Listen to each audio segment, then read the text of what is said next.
नमस्कार दोस्तों, मैं हूं आपका दोस्त के बी। तो आज के इस वीडियो से हम इस महीने से जो आपके रेलवे ग्रुप डी का एग्ज़ाम होने वाला है उसके लिए करंट अफेयर के प्रश्नों को हम लोग डिस्कस करेंगे। आप सभी को ये पता होना चाहिए कि ग्रुप डी के एग्ज़ाम में 10 से 12 प्रश्न आपके करंट अफेयर से पूछे जाते हैं और इस सीरीज़ के शुरुआत में हम लोग 2018 में ग्रुप डी में जो आपके करंट अफेयर्स के प्रश्न पूछे गए थे उन सारे प्रश्नों को 2021 और 22 के डेटा के साथ में अपडेट करके हम लोग यहाँ पर डिस्कस करेंगे। तो पूरा वीडियो बहुत ही ध्यान से देखिएगा और वीडियो अगर आपको पसंद आता है तो इसे लाइक करने के साथ अपने सभी दोस्तों के साथ में शेयर जरूर कीजिएगा। तो चलिए अब इस वीडियो की हम शुरुआत करते हैं। तो पहला प्रश्न है बहुत ही सिंपल सा कि प्रत्येक वर्ष विश्व जनसंख्या दिवस कब मनाया जाता है। तो आपको पता होना चाहिए कि जो वर्ल्ड पॉपुलेशन डे है इसको हर साल हम लोग 11 जुलाई को मनाते हैं, यानी कि इस प्रश्न के लिए ऑप्शन ए हो जाएगा यहाँ पर करेक्ट। अगला प्रश्न है कि वर्ष 2021 में आसियान देशों के 39वें सम्मेलन का आयोजन कहाँ पर किया गया। तो आपको ये ध्यान रखना है कि 2021 में आसियान का जो अध्यक्ष देश था उसका नाम था ब्रुनेई और ब्रुनेई की जो कैपिटल है वो आपको बंदर सेरी बेगावन में देखने को मिलेगी और यहीं पर आसियान का सम्मेलन हुआ था 2021 में। तो इस प्रश्न के लिए बी ऑप्शन हो जाएगा करेक्ट। बाकी आपको ये भी ध्यान रखना है कि 2022 में जो आसियान का सम्मेलन है वो आपके कंबोडिया देश में आयोजित किया जाएगा। आसियान की अगर हम लोग बात करते हैं तो ये आपके 10 देशों का एक क्षेत्रीय संगठन है। इसका हेडक्वार्टर आपको जकार्ता में देखने को मिलेगा और इसकी स्थापना 8 अगस्त 1967 को हुई थी। अगला प्रश्न है कि प्रत्येक वर्ष विश्व कंप्यूटर साक्षरता दिवस कब मनाया जाता है। तो विश्व कंप्यूटर साक्षरता दिवस की अगर हम लोग बात करते हैं हर साल इस दिवस को हम लोग 2 दिसंबर को मनाते हैं, यानी कि इस प्रश्न के लिए ऑप्शन बी हो जाएगा यहाँ पर करेक्ट। तो बस आपको इतना ध्यान रखना है कि कंप्यूटर में सभी को साक्षर बनाने के लिए ये जो दिवस है हर साल 2 दिसंबर को मनाया जाता है। अगला प्रश्न है कि 1 मई 2022 में पंजाब के मुख्यमंत्री कौन हैं। तो मुख्यमंत्री से भी काफ़ी प्रश्न पूछे जाते हैं। आपको ध्यान रखना है कि मार्च में जो आपके चुनाव हुए थे विधानसभा के उसमें भगवंत मान आम आदमी पार्टी से नए सीएम बने हैं, किसके, पंजाब के। तो यहाँ पर ऑप्शन डी हो जाएगा करेक्ट। अगला प्रश्न है कि नेपाल के लिए भारत का अगला राजदूत कौन है। तो आपको ये याद रखना है कि नेपाल में जो हमारे राजदूत थे उनका नाम था विनय मोहन क्वात्रा, लेकिन अभी कुछ महीने पहले विनय मोहन क्वात्रा को हमारे देश का नया विदेश सचिव बना दिया गया है और उनके स्थान पर नवीन श्रीवास्तव जी आपके नेपाल में भारत के नए राजदूत बने हैं। तो इस प्रश्न के लिए ए ऑप्शन हो जाएगा यहाँ पर करेक्ट। अगला प्रश्न है कि 2022 में साहित्य और शिक्षा के क्षेत्र में किसे पद्म विभूषण से नवाजा गया था। तो अगर हम लोग बात करते हैं लिटरेचर और एजुकेशन के फील्ड में तो ये जो पुरस्कार है वो मिला है राधे श्याम खेमका को। किसे मिला, राधे श्याम खेमका जी को ये पुरस्कार मिला है। तो इस प्रश्न के लिए बी ऑप्शन हो जाएगा यहाँ पर करेक्ट। आपको ध्यान रखना है कि 2022 में टोटल 4 लोगों को पद्म विभूषण पुरस्कार मिला है। हमारे जनरल बिपिन रावत साहब हैं, उसके बाद में राधे श्याम खेमका जी हैं जो कि गीता प्रेस से जुड़े हुए थे, कल्याण पत्रिका के ये संपादक थे। इसके अलावा श्रीमती प्रभा अत्रे जो कि हमारे किराना घराना की गायिका हैं और एक है कल्याण सिंह जी जिनको पब्लिक अफेयर्स की कैटेगरी में मिला है। तो उत्तर प्रदेश के ये पूर्व सीएम रहे थे। अगला प्रश्न है कि वर्तमान लोकसभा स्पीकर कौन है। तो सिंपल सा प्रश्न है, ओम बिरला साहब इस समय हमारे लोकसभा के स्पीकर हैं और ये आपके राजस्थान के कोटा से सांसद हैं। तो ए ऑप्शन हो जाएगा यहाँ पर करेक्ट। अगला प्रश्न है कि फरवरी 2022 के अनुसार निम्न में से कौन भारत का सूचना प्रसारण मंत्री है। तो आपको पता होना चाहिए हमारे देश के जो इंफॉर्मेशन ब्रॉडकास्टिंग मिनिस्टर हैं नाम इनका है अनुराग ठाकुर। क्या नाम है, अनुराग ठाकुर इनका नाम है। तो यहाँ पर ऑप्शन सी हो जाएगा करेक्ट। बाकी अनुराग ठाकुर की अगर हम लोग बात करते हैं तो ये ना केवल हमारे देश के सूचना और प्रसारण मंत्री हैं, बल्कि खेल और युवा मामलों के भी मंत्री हैं और हिमाचल प्रदेश के हमीरपुर से ये वर्तमान में सांसद हैं। अगला प्रश्न है कि 15 सितंबर को इनमें से किसके जन्मदिन को इंजीनियर्स दिवस के रूप में मनाया जाता है? तो इंजीनियर्स दिवस के रूप में एम विश्वेश्वरैया के जन्मदिन को मनाया जाता है। ऑप्शन यहाँ पर डी हो जाएगा करेक्ट। तो आपको ध्यान रखना है कि हमारे यहाँ पर जो इंजीनियर्स दिवस है ये हर साल 15 सितंबर को होता है और ये हम लोग एम विश्वेश्वरैया जी के जन्मदिन के अवसर पर मनाते हैं। अगला प्रश्न है कि राष्ट्रीय पेंशन योजना में पंजीकरण के लिए अधिकतम आयु कितने वर्ष की है? तो आपको ये पता होना चाहिए कि सरकारी कर्मचारियों की जो पेंशन स्कीम थी उसको बंद कर दिया गया था और उसके बाद में न्यू पेंशन स्कीम की शुरुआत की गई है और इसमें एनरोलमेंट की जो एज है वो आपकी है 18 से 65 साल। तो इस प्रश्न के लिए बी ऑप्शन हो जाएगा यहाँ पर करेक्ट। आपको ये भी ध्यान रखना है कि ये जो स्कीम है अब वो आपके भारतीय और जो हमारे एनआरआई होते हैं उन सभी के लिए एप्लीकेबल है। अगला प्रश्न है कि यूनेस्को के द्वारा किस भारतीय शहर को पहले विरासत स्थल के रूप में शामिल किया गया था? तो जरूर ध्यान रखिएगा कि गुजरात में जो अहमदाबाद शहर है उसको यूनेस्को के हेरिटेज साइट में शामिल किया गया था वर्ष 2017 में और उसके बाद में राजस्थान की जो राजधानी जयपुर है उसको भी हेरिटेज साइट में शामिल किया गया था वर्ष 2019 में। तो आपको ये ध्यान रखना है कि अगर आपसे विरासत स्थल पूछा जा रहा है तो पहला शहर हमारा है अहमदाबाद, यहाँ पर डी ऑप्शन हो जाएगा करेक्ट।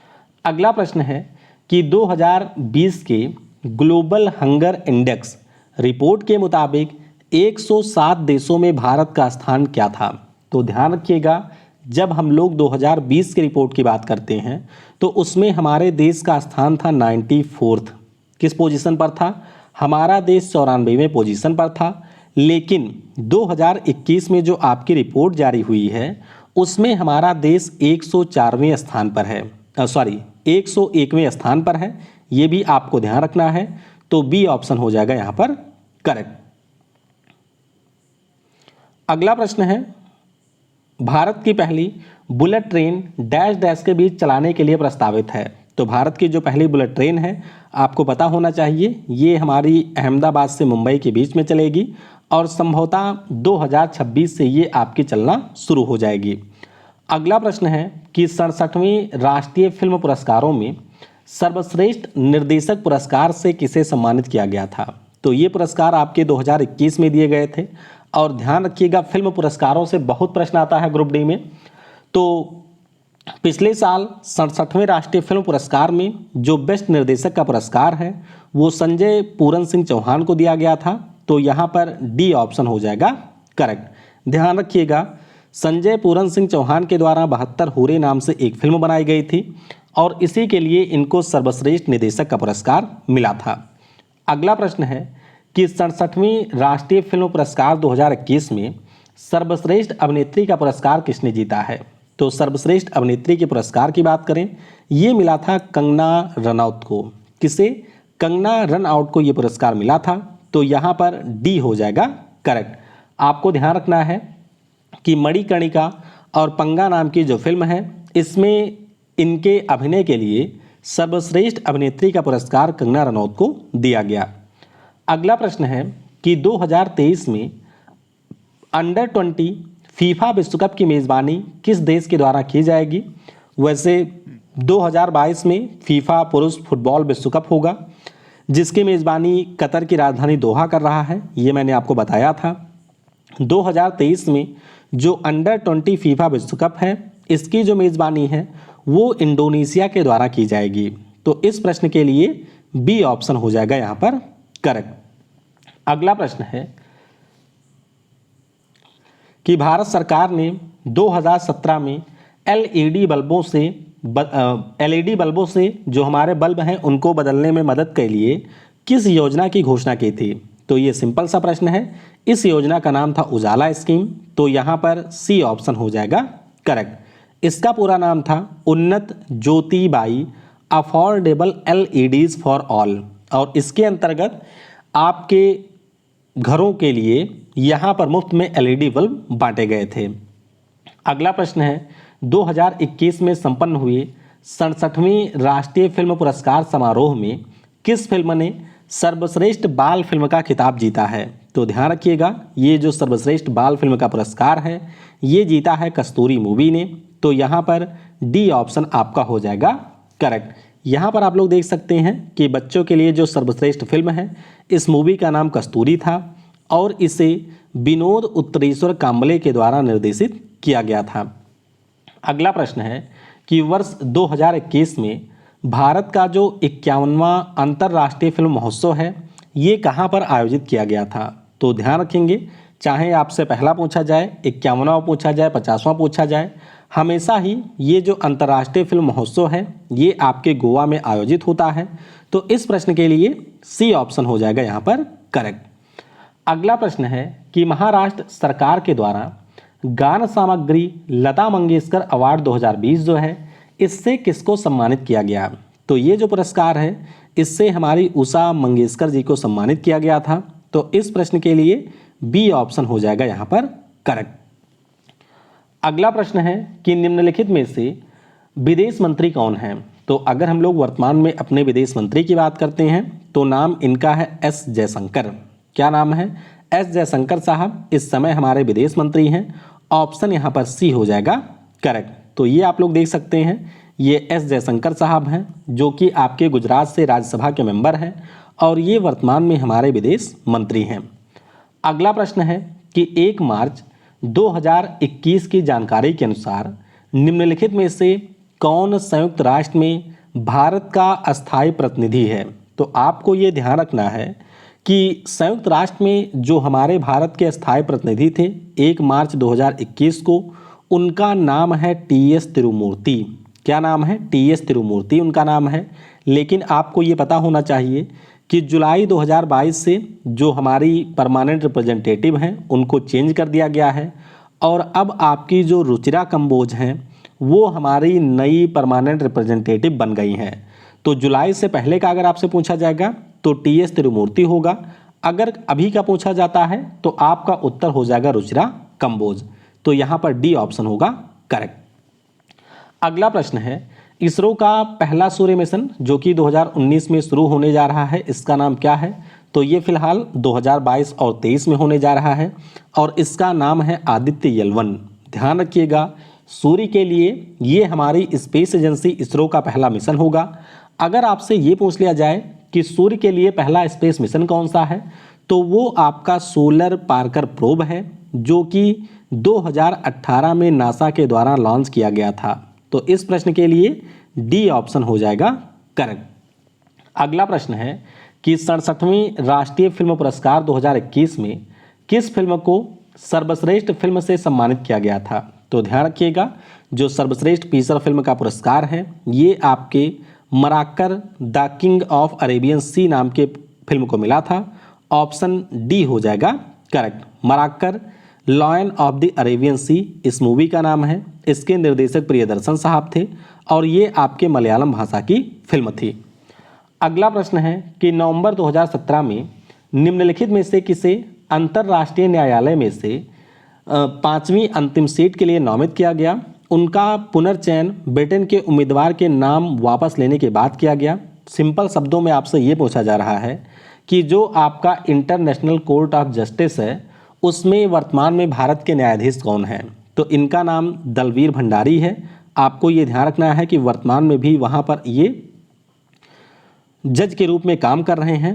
तो बी ऑप्शन हो जाएगा करेक्ट। अगर आपसे ये पूछा जाए कि अंतर्राष्ट्रीय न्यायालय में भारत के पहले न्यायाधीश कौन थे तो उनका नाम है B.N. राव।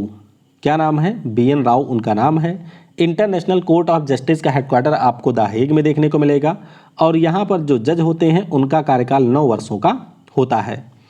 अगला प्रश्न है कि इनमें से किस पुरस्कार को ग्रीन ऑस्कर के नाम से जाना जाता है? तो ग्रीन ऑस्कर आपसे पूछा गया है। तो व्हिटली अवार्ड जो हर साल दिया जाता है इसी को हम लोग ग्रीन ऑस्कर पुरस्कार के नाम से जानते हैं। और आपको ये ज़रूर ध्यान रखना है कि पिछले साल हमारे भारत के जो वाई नुगलू फोम साहब हैं उनको व्हिटली अवार्ड से सम्मानित किया गया था। बाकी अगर हम लोग प्रिट्जकर अवार्ड की बात करते हैं तो ये आपके वास्तुकला के क्षेत्र का नोबेल पुरस्कार कहलाता है।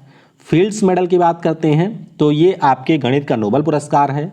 और ग्रीन ऑस्कर से हम लोग व्हिटले अवार्ड को जानते हैं, तो ए ऑप्शन हो जाएगा करेक्ट।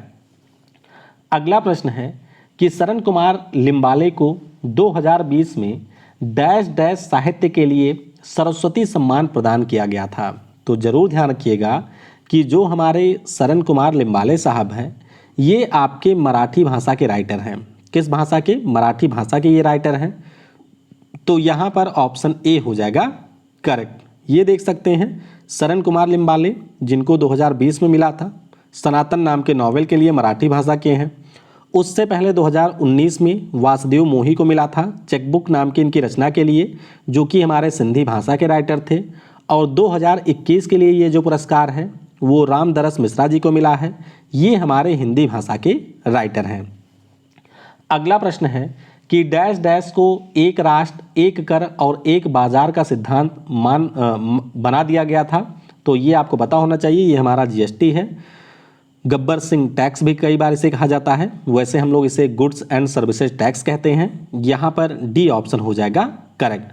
तो भारतीय संविधान में 101वां संशोधन किया गया था और उसके बाद में 1 जुलाई 2017 से हमारे देश में जीएसटी को लागू किया गया है। अगला प्रश्न है कि वर्ष 2020 हॉकी के लिए राजीव गांधी खेल रत्न पुरस्कार से निम्न में से किसको सम्मानित किया गया था? तो हॉकी में जो आपका खेल रत्न पुरस्कार है 2020 में ये दिया गया था हमारी रानी रामपाल को, जो कि हॉकी टीम की उस समय कैप्टन थी। वर्तमान में ये कैप्टन नहीं है और महिला हॉकी से ये पहली खिलाड़ी हैं जिनको खेल रत्न पुरस्कार मिला है। तो इस प्रश्न के लिए सी ऑप्शन हो जाएगा करेक्ट। वहीं पर आपको ये भी ध्यान रखना है कि अगर हम लोग बात करते हैं 2022 की, तो आपके हॉकी टीम के जो कप्तान हैं जिनका नाम मनप्रीत सिंह है और हमारे पुरुष हॉकी टीम के जो गोलकीपर हैं PR श्रीजेश, इन दोनों को 2022 में ये पुरस्कार दिया गया था। तो 2020 में 5 लोगों को मिला था, रोहित शर्मा, मरियप्पन थंगावेलु, मनिका बत्रा, उसके बाद में विनेश फोगाट हैं और हमारी हैं रानी रामपाल। अगला प्रश्न है कि 17 दिसंबर 2020 को भारत ने अपनी स्वदेश विकसित परमाणु सक्षम मिसाइल पृथ्वी का परीक्षण किया। ये आपके कहाँ से किया गया है? तो आपको पता होना चाहिए कि जो भी हमारे मिसाइल के परीक्षण होते हैं सामान्य तौर पर ये उड़ीसा से ही किए जाते हैं। तो इसका उत्तर ऑप्शन सी हो जाएगा करेक्ट। बाकी अगर हम लोग पृथ्वी 1 मिसाइल की बात करते हैं तो इसकी जो रेंज है वो 150 किलोमीटर है। पृथ्वी 2 की जो रेंज है ये 350 किलोमीटर है और पृथ्वी 3 की जो रेंज है ये भी आपकी 350 किलोमीटर के रेंज की मिसाइल है। अगला प्रश्न है कि निम्न में से कौन सी भारत की प्रथम महिला व्यायामी है जिसने ओलंपिक में हिस्सा लिया? तो फीमेल जिम्नास्ट की बात हो रही है। इनका नाम है दीपा कर्माकर। क्या नाम है? दीपा कर्माकर इनका नाम है। 2016 के रियो डी जेनेरियो वाले ओलंपिक में इन्होंने हिस्सा लिया था और ध्यान रखिएगा इन्होंने आपके प्रोदो नोवा स्टंट को परफॉर्म किया था जिम्नास्ट के खेल के दौरान। तो इस प्रश्न के लिए ए ऑप्शन हो जाएगा करेक्ट। चलिए कमेंट में आप लोग ये बताइएगा कि 2020 का जो हमारा टोक्यो ओलंपिक हुआ है इसमें आपकी कौन सी जिम्नास्ट गई थी? अगला प्रश्न है कि राष्ट्रीय एकता के लिए जो 30वां इंदिरा गांधी पुरस्कार है इससे किसे सम्मानित किया गया था? तो 30वां जो इंदिरा गांधी पुरस्कार है इससे सम्मानित किया गया चंडी प्रसाद भट्ट को। किसे? चंडी प्रसाद भट्ट को इससे सम्मानित किया गया था। तो यहाँ पर ए ऑप्शन हो जाएगा करेक्ट। आपको ये ध्यान रखना है कि Indira Gandhi award of national integration की यहाँ पर बात हो रही है और ये पुरस्कार मिला था चंडी प्रसाद भट्ट को। ए ऑप्शन होगा करेक्ट। अगला प्रश्न है कि हॉकी के क्षेत्र में 2021 का जो द्रोणाचार्य पुरस्कार है ये किसको दिया गया? तो हॉकी के क्षेत्र का जो द्रोणाचार्य पुरस्कार है ये पिछले साल दिया गया था हमारे सरपाल सिंह को। यहाँ पर सी ऑप्शन हो जाएगा करेक्ट। ये आप लोग देख सकते हैं कि पिछले साल द्रोणाचार्य जो पुरस्कार है लाइफ टाइम कैटेगरी में ये 5 लोगों को मिला था। हॉकी के फील्ड में ये जो पुरस्कार है वो सरपाल सिंह को मिला। क्रिकेट में आपके सरकार तलवार को मिला। टीपी ओसेप को एथलेटिक्स में मिला था। आसन कुमार को कबड्डी में मिला था और तपन कुमार पाणिग्राही को स्विमिंग में ये पुरस्कार मिला था। तो सी ऑप्शन होगा करेक्ट। अगला प्रश्न है कि जापान भारत संबंधों को बढ़ावा देने हेतु उनके योगदान के लिए किसे 2021 में जापान के शाही सम्मान order of the rising sun पुरस्कार से सम्मानित किया गया था।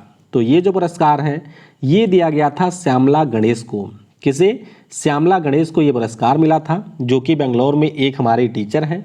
ऑप्शन डी हो जाएगा यहाँ पर करेक्ट। अगला प्रश्न है कि वर्ष 2020 में एथलेटिक्स फेडरेशन ऑफ इंडिया के नए अध्यक्ष कौन चुने गए? तो 2020 की बात हो रही है। ध्यान आपको रखना है कि जो एडले सुमारीवाला हैं ये आपके एथलेटिक्स फेडरेशन ऑफ इंडिया के एक बार फिर से अध्यक्ष बने हैं। वहीं पर जो हमारे देश की पूर्व एथलीट हैं जिनका नाम अंजू बॉबी जॉर्ज हैं, ये इसकी उपाध्यक्ष के रूप में चुनी गई। तो बी ऑप्शन होगा करेक्ट।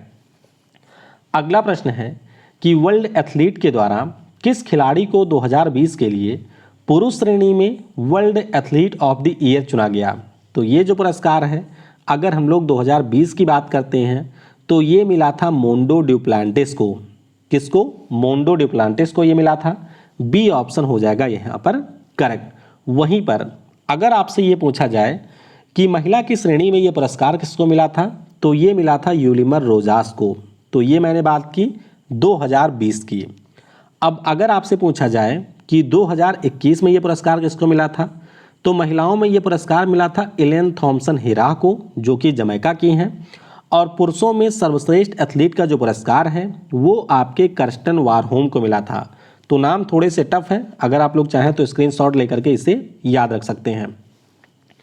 अगला प्रश्न है कि भारतीय अंतरिक्ष अनुसंधान संगठन इसरो ने दुनिया की जो तीसरी सबसे बड़ी हाइपरसोनिक पवन सुरंग है ये कहाँ पर बनाई? तो ये जो सुरंग है ये आपके तिरुवनंतपुरम में बनाई गई थी। यहाँ पर ऑप्शन ए हो जाएगा करेक्ट। अगला प्रश्न है कि उस प्रसिद्ध पर्वतारोही की पहचान करें जो मई 2017 में एक ही सीजन में 2 बार माउंट एवरेस्ट की चढ़ाई करने वाली विश्व की पहली महिला बन गई हैं। उन्होंने एक महिला के द्वारा विश्व की सबसे ऊंची पर्वत चोटी पर 2 बार सबसे तेज चढ़ाई करने का रिकॉर्ड भी स्थापित किया है। तो नाम इनका मालवत पूर्णा है। आपको ये ध्यान रखना है सबसे कम उम्र में एवरेस्ट की चढ़ाई करने वाली ये भारतीय महिला हैं और इन्होंने 2017 में 2 बार चढ़ाई की थी। तो यहाँ पर बी ऑप्शन होगा, सी ऑप्शन मालवत पूर्णा हो जाएगा। अच्छा हाँ, इस प्रश्न पे थोड़ा सा ध्यान दीजिएगा। आपसे पूछा गया है 2 बार, तो इन्होंने 2 बार चढ़ाई करने का जो रिकॉर्ड है वो आपके 1 वीक के भीतर बनाया था। तो इस प्रश्न के लिए अंशु जमसेंपा हो जाएगा करेक्ट, जो कि आपके अरुणाचल प्रदेश की हैं और इन्हीं के नाम पर 5 दिनों में 2 बार चढ़ाई का रिकॉर्ड है। तो यहाँ पर फिलहाल के लिए आपका बी ऑप्शन ही होगा करेक्ट। अगला प्रश्न है कि निम्नलिखित में से किसने वर्ष 2018 के लिए 54वां ज्ञानपीठ पुरस्कार जीता है? तो जो आपका 54वां ज्ञानपीठ पुरस्कार है ये जीता था हमारे अंग्रेजी भाषा के लेखक अमिताव घोष ने। आपको ध्यान रखना है कि अंग्रेजी भाषा के ये एकमात्र लेखक हैं जिन्होंने ज्ञानपीठ पुरस्कार जीता हुआ है। वहीं पर अगर हम लोग 55वें ज्ञानपीठ पुरस्कार की बात करते हैं तो वो पुरस्कार हमारे अक्कीतम अच्युथन नम्बूदरी साहब को दिया गया था, जो कि आपके मलयालम भाषा के राइटर थे। 2020 के लिए जो 56वां ज्ञानपीठ पुरस्कार है ये नीलमणि फूकन जी को दिया गया, जो कि असमी भाषा के राइटर हैं। वहीं पर 2021 में जो 57वां ज्ञानपीठ पुरस्कार है ये दामोदर माउजो को मिला है, जो कि आपके कोंकणी भाषा के राइटर हैं। अगला प्रश्न है कि नवंबर 2020 में किस टाइगर रिजर्व ने बाघों की आबादी को दोगुना करने के लिए T+2 टाइगर कंजर्वेशन अवार्ड 2020 जीता है? तो ध्यान रखिएगा 2020 में ये जो पुरस्कार है वो आपके उत्तर प्रदेश के पीलीभीत टाइगर रिजर्व ने जीता था। वहीं पर अगर आपसे पूछा जाए 2021 में किसने जीता, तो 2021 में ये जो पुरस्कार है वो सत्यमंगलम टाइगर रिजर्व ने जीता है। तो यहाँ पर ए ऑप्शन होगा करेक्ट। अगला प्रश्न है कि वर्ष 2020 में हिंदी भाषा में जो प्रतिष्ठित साहित्य अकादमी पुरस्कार है इससे किसे सम्मानित किया गया? तो हिंदी भाषा का जो साहित्य अकादमी पुरस्कार है इससे अनामिका को सम्मानित किया गया था। यहाँ पर ए ऑप्शन हो जाएगा करेक्ट। तो ये आप लोग देख सकते हैं हिंदी भाषा का जो साहित्य अकादमी पुरस्कार है ये अनामिका को मिला था 2020 में और इनकी रचना का नाम था टोकरी में दिगंत। वहीं पर अगर हम लोग इंग्लिश भाषा के साहित्य अकादमी पुरस्कार की बात करते हैं तो ये मिला था अरुंधति सुब्रमण्यम को और इनकी रचना का नाम था when God is a traveller.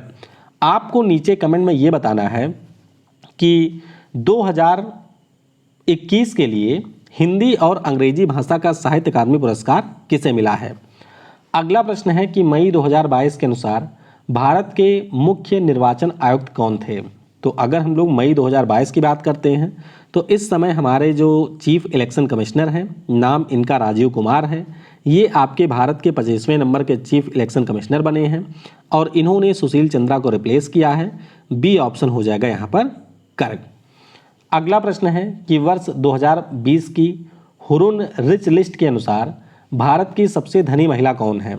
तो ध्यान रखिएगा अगर आपसे हुरुन की लिस्ट 2020 के अनुसार पूछा जाए 21 के अनुसार पूछा जाए दोनों के ही अनुसार भारत की जो सबसे धनी महिला हैं इनका नाम रोशनी नादार है। यहाँ पर डी ऑप्शन हो जाएगा करेक्ट। तो आपको ध्यान रखना है कि रोशनी नादार आपके SCL टेक्नोलॉजीज के अध्यक्ष हैं जो कि भारत की सबसे धनी महिला हैं। तो डी ऑप्शन हो जाएगा करेक्ट। अगला प्रश्न है कि 2021 में आयोजित 67वें नेशनल फिल्म अवार्ड में सर्वश्रेष्ठ अभिनेता का पुरस्कार किसने जीता। तो ये जो पुरस्कार है इसे जीता है मनोज बाजपेयी ने। किसने? मनोज बाजपेयी ने ये पुरस्कार जीता है। तो यहाँ पर डी ऑप्शन हो जाएगा करेक्ट। ध्यान रखिएगा पिछले साल जो सर्वश्रेष्ठ अभिनेता का पुरस्कार है ये दो लोगों ने जीता था। तो एक तो जीता था मनोज बाजपेयी ने जो कि हिंदी भाषा के हमारे अभिनेता हैं और एक जीता था धनुष ने जो कि तमिल भाषा के अभिनेता हैं और इन्होंने असुरन मूवी के लिए ये पुरस्कार जीता था। अगला प्रश्न है कि 67वें राष्ट्रीय फिल्म पुरस्कार 2021 में निम्न में से किसने सर्वश्रेष्ठ महिला पार्श्व गायक का पुरस्कार जीता है। तो ये जो पुरस्कार है इसे जीता सावनी रविंद्र ने।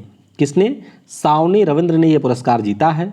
तो यहाँ पर सी ऑप्शन हो जाएगा आपका करेक्ट। अगला प्रश्न है अच्छा एक चीज़ और ध्यान रखिएगा कि जो सर्वश्रेष्ठ फीमेल प्लेबैक सिंगर का पुरस्कार है ये सावनी रविंद्र ने जीता मराठी भाषा की। वहीं पर जो बेस्ट मेल प्लेबैक सिंगर का पुरस्कार है वो जीता था आपके टकला पंजाबी सिंगर यानी कि बी फ्रैक ने।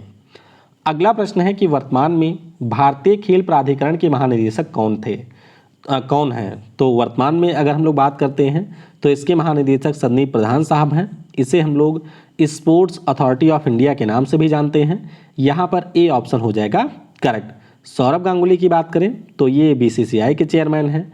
प्रफुल्ल पटेल की बात करते हैं तो ये हमारे ऑल इंडिया फुटबॉल फेडरेशन के प्रेसिडेंट हैं। अगला प्रश्न है कि 2022 में जो खेलो इंडिया यूनिवर्सिटी गेम्स हैं इसका आयोजन किस राज्य में किया गया है। तो 2022 में जो इसका आयोजन है वो कर्नाटक राज्य की राजधानी बेंगलुरु में किया गया। यहाँ पर बी ऑप्शन हो जाएगा करेक्ट। आपको ये भी ध्यान रखना है कि इसका जो मैस्कॉट है वो आपका बीरा था और इसमें जैन यूनिवर्सिटी ने सबसे ज़्यादा 20 गोल्ड मेडल जीते थे। अगला प्रश्न है कि 2021 में गणतंत्र दिवस की परेड में किस राज्य की झांकी ने सर्वश्रेष्ठ पुरस्कार जीता है।